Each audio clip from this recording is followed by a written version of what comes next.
नमस्कार, आपण पाहताय न्यूज 18 लोकमत. आपल्या सगळ्यांचं स्वागत. मी मिलिंद भागवत. आज दिवसभरातल्या 3 महत्त्वाच्या बातम्या सुरुवातीला पाहूयात आणि मग सविस्तरपणे आपण देशभरातल्या अनेक महत्त्वाच्या बातम्यांचा आढावा घेणार आहोत. अयोध्येतल्या राम मंदिराची 5 ऑगस्टला पायाभरणी होणार आहे.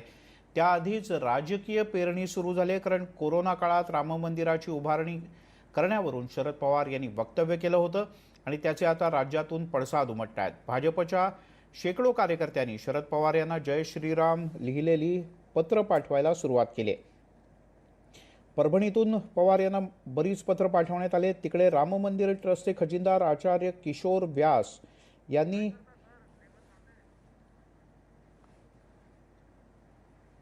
राम मंदिरानं देशात प्रसन्नतेची लाट येईल, त्यामुळे कोरोनावर मात करता येईल असं वक्तव्य केलंय. तर शिवसेनेनं राम मंदिराच्या पायाभरणीच्या पार्श्वभूमीवर एक नवीन मुद्दा उपस्थित केलाय.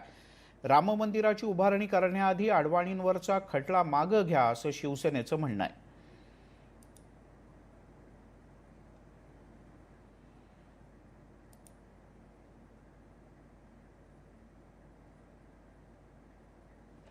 दरम्यान शिवसेनेनं आता नवीन मुद्दा समोर आणलाय, तो म्हणजे मंदिराच्या पायाभरणीच्या आधी भाजपचे सगळ्यात ज्येष्ठ नेते लालकृष्ण अडवाणी यांच्यासह मुरली मनोहर जोशी आणि अन्य नेत्यांवर अयोध्या प्रकरणी दाखल केलेला खटला मागे घ्यावा अशी मागणी शिवसेनेनं केली आहे.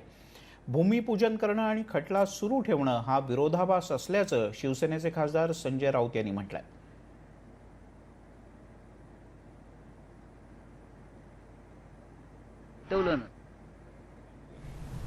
For inviting me to address the India Ideas Summit. I also congratulate the US IBC on its 45th anniversary this year. Over the past decades, the US IBC has brought Indian and American business closer.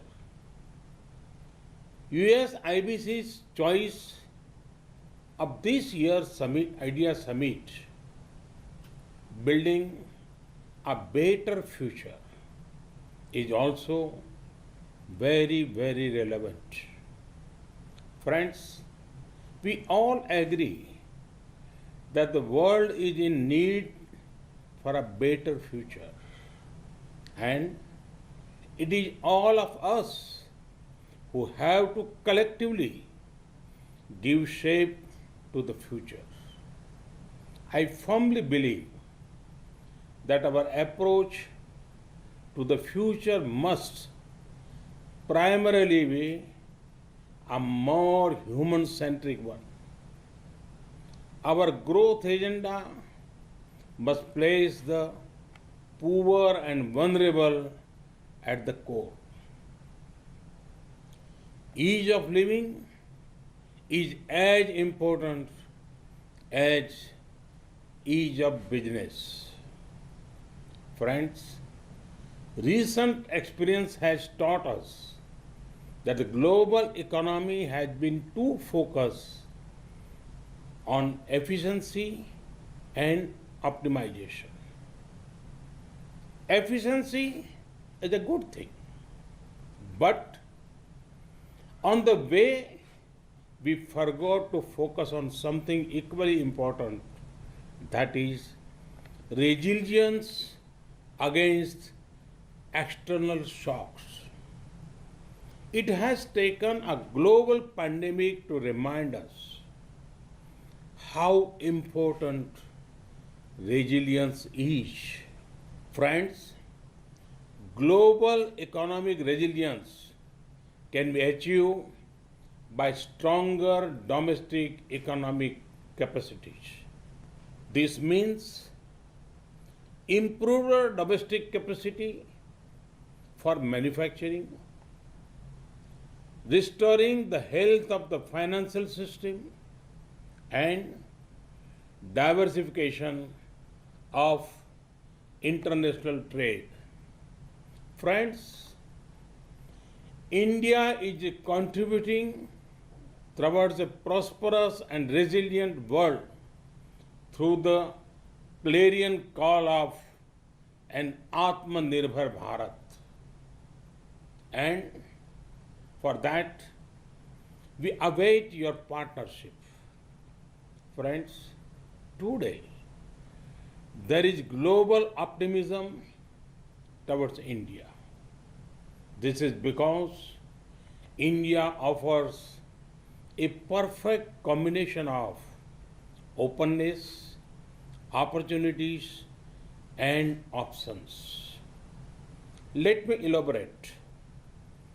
India celebrates openness in people and in governance.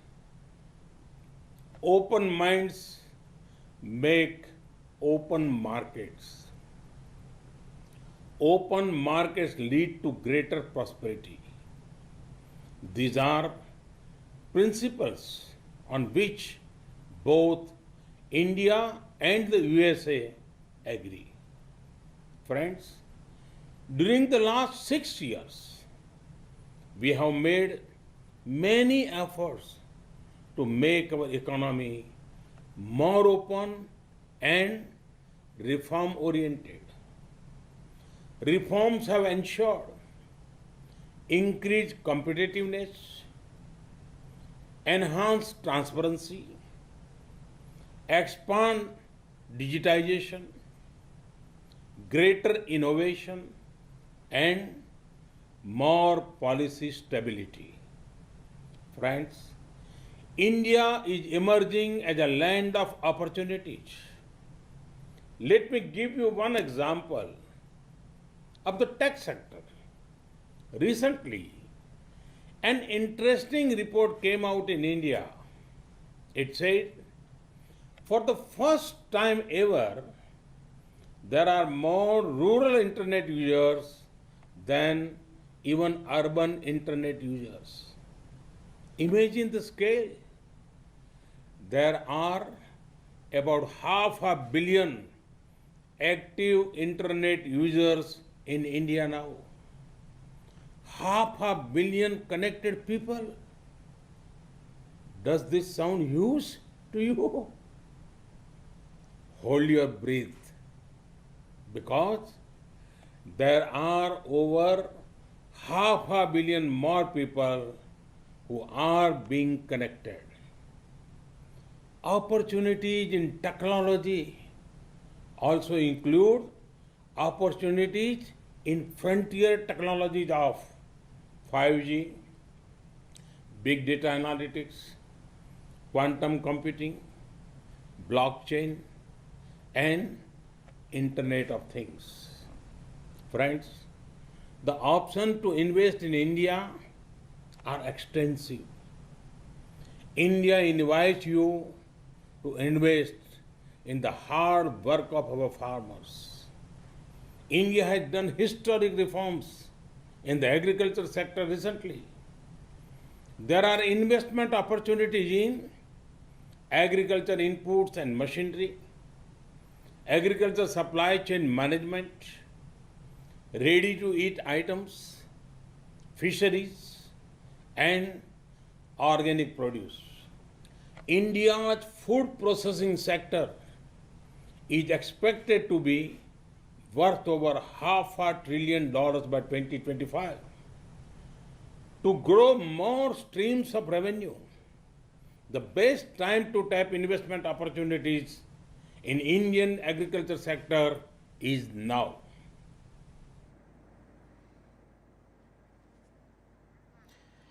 तेव्हा पंतप्रधान नरेंद्र मोदी या कार्यक्रमात बोलतायत. पण तोपर्यंत बोलूयात काही महत्त्वाच्या अन्य काही बातम्यांकडे. एमआयएमचे खासदार इम्तियाज जलील यांनी बकरी ईदच्या मुद्द्यावरून सरकारची नियमावली मान्य नसल्याचं स्पष्टपणे म्हटलंय. कोरोनाची भीती असेल तर राम मंदिराचं भूमिपूजनाचा जो कार्यक्रम आहे तो सुद्धा रद्द करा, असं त्यांचं म्हणणं आहे.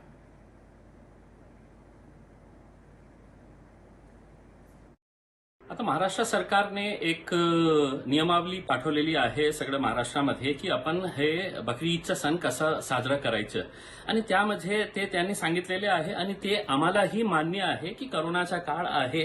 आपण सगळ्यांनी जे दक्षता घ्यायला पाहिजे ते घ्यायलाच पाहिजे आणि सगळे लोक घेत आहे. पण आता सणासाठी त्यांनी जे नियमावली कोण अधिकारी बसले होते आणि त्यांनी काय त्यांच्या मनात होतं की अशा प्रकारची नियमावली टाकलेली आहे त्यांनी की ते म्हणतं की आपण प्रतिकात्मक कुर्बानी करा. अरे त्यांना हेच माहीत नाही आहे की ईद उल अधा म्हणजे त्याचा पर्पज काय असतं, ते कशासाठी आपण साजरी करतं आणि ते त्याचा उद्देश काय असतं आपण ते साजरी करण्याचा ते तुम्हाला माहीत नसेल आणि तिथे बसून फक्त एक परिपत्रक काढायचे आणि सगळ्यांना सांगायचे की आता हे फॉलो करा, ते आम्ही करणार नाही. आणि कमीत कमी तुम्ही आम्हाला समजून सांगा की हे प्रतिकात्मक काय आहे. तुम्ही म्हणता की ऑनलाईन करा, ज्यांच्याकडे आहे मोबाईल ते ऑनलाईन परचेस करतील, जे जनावर त्यांना पाहिजे ते ऑनलाईन करतील. पण जे गरीब शेतकरी आहे ज्यांच्याकडे 1-2 जानवर असतं, ते 2 जानवर मार्केटमध्ये आणतं, त्यांना 2 पैसे मिळतं. या काळात सगळ्यांची आपल्याला हे चिंता करण्याची, ते अधिकारी जे बसलेले आहेत त्यांच्याकडे खूप मोठे मोठे सरकारमध्ये बसलेले आहे जे नेते आहे त्यांच्याकडे खूप चांगल्या प्रकारचे स्मार्टफोन्स आहे, ते सगळं हे करू शकतं. पण ते गोरगरिबाचा पण विचार करा, ज्या शेतकऱ्याचा जे आपले जनावर आणतो त्यांच्या बाबतीत. आणि तुम्ही आम्हाला हे सगळे निर्देश देतं. मग मोदी साहेबांना पण सांगा ना की आपण 5 तारखेला ज्या कार्यक्रमासाठी जात आहे ते पण प्रतिकात्मक करा ना तुम्ही दिल्लीमध्ये बसून. ते सगळे नियम आमच्यावर आणि तुम्ही जे करता ते सगळे चालतील. हे महाविकास आघाडीमध्ये अशासकीय नियुक्त्यांवरून मोठा वाद पेटणार असं आता स्पष्ट दिसतंय. कारण राज्याचे ऊर्जा मंत्री नितीन राऊत यांनी पारेषण, वितरण आणि निर्मिती या 3ही वीज कंपन्यांवर अशासकीय सदस्यांची नियुक्ती करून टाकली आहे. मात्र काँग्रेसच्या वतीनं झालेल्या नियुक्त्यांवरून राष्ट्रवादी आणि शिवसेनेमध्ये मोठी नाराजी असल्याची चर्चा आहे. महामंडळांचं वाटप अजूनही प्रलंबित असताना ऊर्जा खात्यातील पारेषण, निर्मिती या कंपन्यांच्या संचालक मंडळावर परस्पर अशासकीय सदस्याची नेमणूक कशी काय असा प्रश्न उपस्थित केला जातोय. राष्ट्रवादीनं आणि शिवसेनेनं या नियुक्त्यांना विरोध केलाय.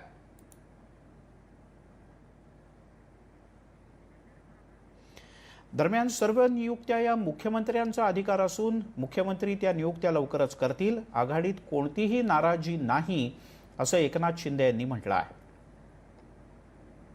अशी कुठली नाराजी नाही. मुख्यमंत्री उद्धव ठाकरे साहेबांच्या नेतृत्वाखाली महाविकास आघाडीचं काम उत्तमपणे सुरू आहे. आणि आता एक आणखीन महत्त्वाची बातमी. विरोधी पक्षांच्या बैठकीला अधिकाऱ्यांना उपस्थित राहता येणार नसल्याचा निर्णय महाविकास आघाडी सरकारनं जाहीर केला आहे. मात्र यामुळे नव्या राजकीय वादाला सुरुवात झाली. हा निर्णय नेमका कोणत्या सरकारच्या काळातला आहे यावरून तू मी होऊ लागलाय. फडणवीस सरकारच्या काळातील हा निर्णय असल्याचं सांगत महाविकास आघाडीचे नेते सर्व आरोप झटकून टाकतायत. तर निर्णय 2002च्या आधीच झाल्याचं युतीचे नेते म्हणतात. विरोधकांना अधिकाऱ्यांनी भेटू नये असं म्हणणं तुघलकी असल्याचं भाजपचं म्हणणं आहे. सर्व बैठका जे घेतात त्या बैठकांना उपस्थित राहण्याचं ठरवलं तर काम कधी करायचा हा प्रश्न निर्माण होऊन जाईल. आणि म्हणून थोडंसं कामावर त्यांनी लक्ष द्यावं, बैठका कमी व्हाव्यात संख्या, याकरता हा GR आहे. आता भारतीय जनता पक्षाला मात्र या विषयामध्ये बोलण्याचा अधिकार या कारणाने नाही की त्यांनी हा GR तर त्यावेळेसच्या नॉर्मल परिस्थितीमध्ये काढलेला होता. आम्ही तर असाधारण परिस्थितीमध्ये हे म्हणतो आहोत, कोरोनाच्या परिस्थितीमध्ये म्हणतो आहोत. आपण बघाल की हा काही देवेंद्रजींच्या अगोदर नाही, 2002 साली निर्णय झालेला आहे. त्यानंतर पुन्हा अमेंडमेंट 2009 मध्ये झाली. आणि देवेंद्रजींच्या वेळेला जो निर्णय झाला त्याच्यामध्ये अधिकाऱ्याने भेटूच नये अशा प्रकारचं सांगितलं आहे. आपण व्यवस्थेच्या संदर्भात जिल्हाधिकाऱ्याला सांगू शकता, त्यांच्याकडे म्हणणं मांडू शकता. परंतु आता जो या ठिकाणचा GR आला आहे त्याच्यामध्ये स्पष्टपणे विरोधी पक्षनेते दोन्ही यांच्याशी संपर्कच करू नये, जणं काही अधिकाऱ्यांनी भेटूच नये अशा प्रकारचा निर्बंध या ठिकाणी लावल्याचं दिसतंय. तो दुर्दैवी आहे. आणि आता आणखीन एक मोठी बातमी. राज्याचे आरोग्यमंत्री राजेश टोपे यांनी न्यूज 18 लोकमतच्या बातमीची दखल घेतली आहे. आम्ही सातत्यानं या बातमीचा पाठपुरावा करत होतो. ते म्हणजे क्वारंटाईन सेंटरमध्ये महिलांचं केलं जाणारं शोषण किंवा त्यांचे होणारे विनयभंग, यावरून आता महिला आणि पुरुषांसाठी स्वतंत्र अशा प्रकारची क्वारंटाईन सेंटर सुरू करण्यासंदर्भात गांभीर्यानं विचार सुरू असून लवकरच निर्णय जाहीर करू असं त्यांनी म्हटलंय. शॉपिंग मॉल्स अनलॉकची प्रक्रिया सध्या टप्प्याटप्प्यानं सुरू आहे, त्यामुळे शॉपिंग मॉल सुरू करण्याचा निर्णय सुद्धा लवकर घेऊ असं टोपे यांनी म्हटलंय. पर्पज़ क्वारंटीन सेंटर का यही है. तो यहाँ पर एक ज़रूरी है कि वहाँ पर भी सोशल डिस्टेंसिंग ज़रूरी है, अलग अलग कमरे ज़रूरी है, अलग अलग हॉल ज़रूरी है. तो इसलिए पुरुष का अलग हॉल होना चाहिए, महिलाओं के लिए अलग हॉल होना चाहिए. अगर वो हो सकता है अगर थोड़ा अंतर पे हो तो और ज़्यादा ठीक रहेगा. और मुझे लगता है कि वहाँ पर सुपरविज़न के लिए भी महिलाओं के लिए कुछ अलग व्यवस्था होनी चाहिए, पुरुषों के लिए अलग व्यवस्था होनी चाहिए, जिससे कि ऐसी घटना जो निंदनीय घटनाएं न घटे. और 100% इसका बहुत सीरियसली हम कॉग्निजेंस लेंगे, दखल लेंगे और ये दोबारा न घटे. इसीलिए भी जो भी प्रोसीजर्स में बदल करना है या रूल्स में बदल करना है तो उसके बारे में भी हम ज़रूर कहेंगे. मॉल्स के हद तक हो या तुम्हारे स्विमिंग टैंक्स और जिम्नेशियम के हद तक हो, ये सभी निर्णय आने वाले दिनों में 100% है कि अनलॉकिंग होने वाला है. तो रोज़ाना या जो भी अनलॉकिंग होगा वो अभी उसमें ढील ही दी जाएगी. लॉकिंग जो लॉकडाउन के नियमों में अनलॉकिंग का ही काम होते रहेगा.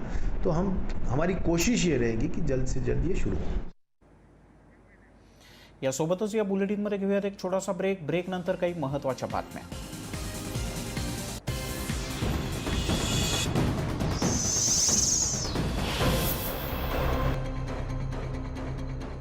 ब्रेकनंतर आपल्या सगळ्यांचं पुन्हा एकदा स्वागत. राजस्थानमधला सत्ता संघर्ष आता अधिक शिगेला पोहोचलाय, कारण राजस्थानचे मुख्यमंत्री अशोक गेहलोत यांनी थेट पंतप्रधान नरेंद्र मोदी यांना एक पत्र लिहिलंय. या पत्राच्या माध्यमातून राजस्थानमध्ये काँग्रेसचे आमदार आणि मंत्री यांची खरेदी केली जाते, त्यांना धमकावलं जातंय आणि त्यांना मोठमोठी आमिषं दाखवली जात आहेत, अशा प्रकारचा आरोप केला आहे.